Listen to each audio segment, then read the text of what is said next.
Hey, how's it going tonight? Well, hope all you guys and gals had an amazing day out there, I did the best that I could, like I say, right?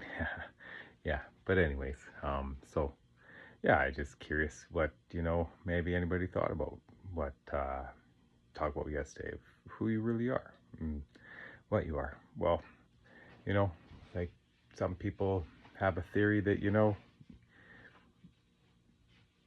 you're behind your body's just the avatar, so to say.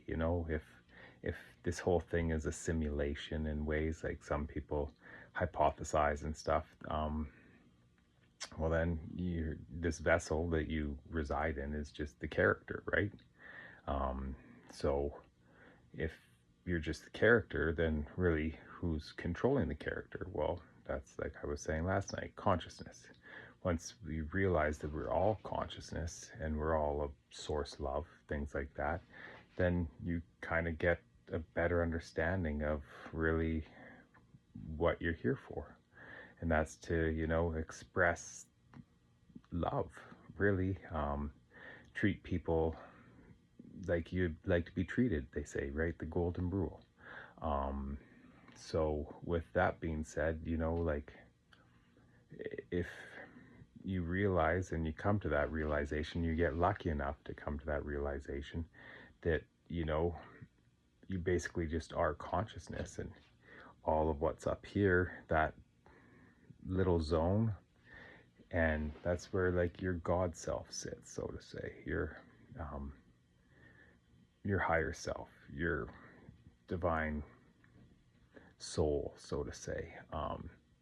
And that's just kind of like above your, like, your crown chakra, if in Eastern philosophies, things like that, um, and that sort of stuff. So, like, once you get to that point where you realize, like, hey, this flesh suit is just, energy, right? It's not even technically solid, even though it may look solid in this dense three-dimensional realm that we're in.